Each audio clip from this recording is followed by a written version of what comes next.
Un sage a dit, vous devez travailler à vous perfectionner sans jamais vous fixer de délai. Vous avez l'éternité devant vous. Cela est assez étrange de demander à l'homme de ne pas se préoccuper du temps qui passe, dans la pratique, dans la poursuite de sa vie. Cela paraît antinomique, dans un monde où les phrases telles que « le temps, c'est de l'argent, le temps c'est de la vie, il faut profiter de la vie car le temps passe si vite », par conséquent nous faisons tout à 100 à l'heure. Le simple fait de ne pas être impliqué dans cette frénésie de la vie, faites de vous une personne rebelle, inadaptée et rejetée par la société. Néanmoins, les paroles du sage ne changent pas pour autant, la vitesse n'a jamais été gage de valeur, les choses qui comptent dans la vie, les grandes réalisations demandent du temps. Pour qu'une graine devienne un arbre, il faut une certaine quantité de temps, de même pour passer de l'état d'enfant à celui d'adulte, cela requiert aussi du temps. Il a fallu des siècles et des générations d'hommes pour bâtir les pyramides d'Égypte et les grandes cathédrales, c'est pour cela que tout le temps, investi dans leur construction, se reflète majestueusement, et merveilleusement encore en elles aujourd'hui. Nous pouvons contempler en effet la grande pyramide de Gizeh, et être éblouis par la beauté des vitraux de Notre-Dame de Paris, 1000 ans après parce que l'on a pris le temps pour les bâtir. La société actuelle se caractérise par la nourriture, la philosophie du ventre, l'homme moderne veut avoir les mêmes expériences de vie que son semblable, tout en oubliant que la société ressemble à une ruche, dans laquelle il n'y a qu'une reine dont la mission est de pondre les œufs. Nous avons par la suite les ouvrières dont la fonction évolue selon leur âge. Elles sont nettoyeuses, nourrices, productrices, architectes, gardiennes et butineuses. Enfin, nous avons dans cette population d'abeilles les faux bourdons dont le rôle principal est de féconder la reine. L'existence des abeilles est transcendée ou du moins, l'équilibre subtil qu'elles doivent préserver et maintenir est d'abord, d'ordre biologique, c'est-à-dire la survie collective de la colonie. Par là nous voyons d'abord une action, orientée sur soi, par la suite l'existence des abeilles a une finalité écologique, qui consiste à maintenir la reproduction des plantes et de la chaîne alimentaire, ainsi cette autre mission de l'abeille est orientée vers l'autre, vers le monde. En effet, c'est cette deuxième mission dont nous les hommes devons notre existence et celle des autres espèces qui peuplent la planète. Par conséquent, nous ne pouvons pas et ne devons pas chercher à vivre tous la même expérience de vie, car les vies sont uniques et utiles à leur façon, même si à l'échelle de notre intelligence, nous ne percevons pas le grand dessein cosmique. À l'exemple de l'abeille, petite par la taille, mais immense par l'impact. C'est à juste titre que le célèbre physicien théoricien Albert Einstein concernant les abeilles déclarait « Si l'abeille disparaissait de la surface du globe, l'homme n'aurait plus que 4 années à vivre. » Aussi insignifiante soit-elle, dans les critères arbitraires de valeur et d'excellence des hommes.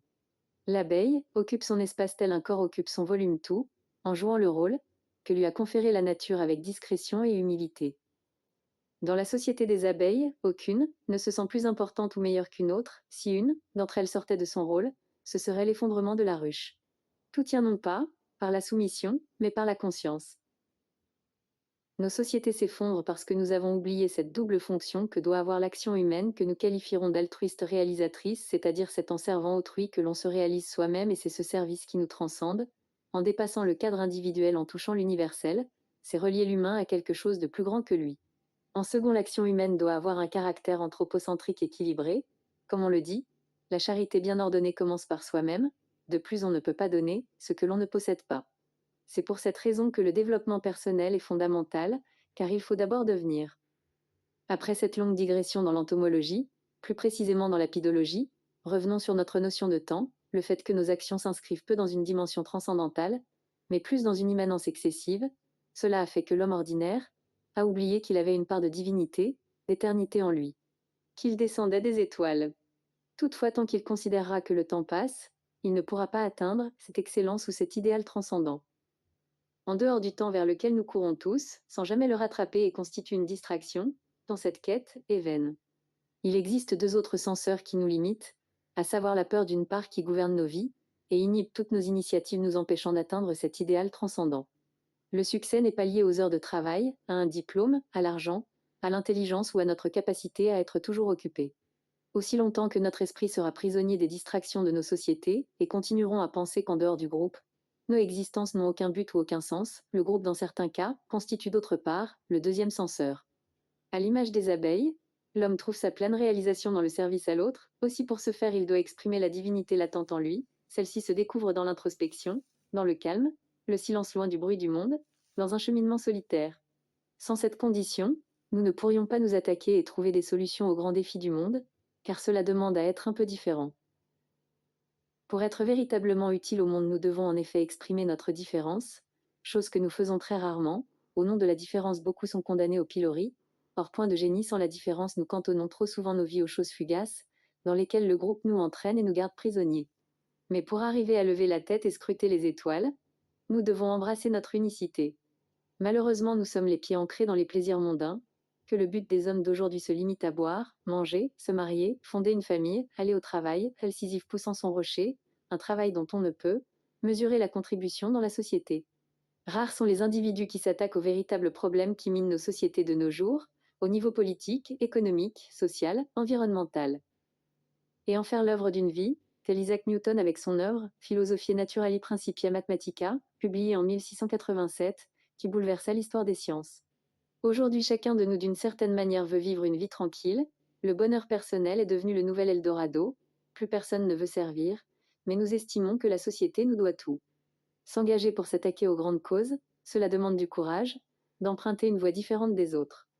La société ne pourra pas se développer sans des êtres différents, le conformisme nous amène droit dans le mur, il détruit l'innovation, donc le développement, et c'est pour cette raison que les machines sont en train de nous remplacer, trop prévisibles donc duplicables.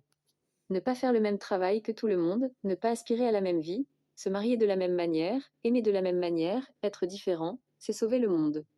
Dans le domaine de la génétique, lorsque les mêmes gènes se reproduisent, c'est-à-dire être dans une situation de consanguinité, cela a pour conséquence l'effondrement de l'espèce, il en est de même pour les nations. La vitalité passe par la différence. Être soi demande du courage, cela demande de la persévérance, de l'obstination face au conformisme idéologique. Ce sont tant de valeurs perdues, parce que nos sociétés ont fait le choix de l'uniformité. Lorsque nous mesurons notre temps de la même manière qu'autrui ou par rapport à lui, le temps ne peut que nous échapper. Avoir pour seul horizon l'excellence, qui représente notre divinité personnelle, c'est faire du temps notre allié et nous n'aurons plus à courir derrière lui, parce que nous voulons rattraper les autres, ce qui précisément nous fait sortir de notre éternité qui est notre excellence, pour être piégés dans le temps chrono, dans la vitesse. La compétition donc dans les choses qui ne durent pas, qui ne nécessitent pas du temps. Or le temps ne les respecte pas. Il est dit dans l'épître de l'apôtre Paul aux Romains, « Si l'Éternel ne bâtit la maison, ceux qui la bâtissent travaillent en vain. » En d'autres termes, si vous ne mettez pas, dans vos œuvres, l'éternité, elles mourront avec vous. L'homme d'aujourd'hui n'aime plus les activités de grande réflexion, le deep thinking, or, ne pas soumettre son esprit à la réflexion permanente et profonde, c'est déjà enclencher le processus de vieillissement. Agissez, comme si vous étiez éternel. C'est la garantie de faire des œuvres qui vont vous survivre, au-delà des âges, c'est agir sans la peur. Réussir sa vie, c'est laisser l'humanité dans un meilleur état que celui dans lequel vous l'avez trouvée. C'est avoir inspiré des vies, avoir montré aux hommes qu'ils sont plus qu'eux, ce que leurs yeux peuvent entrevoir et que cette vie n'est qu'un tremplin vers l'éternité.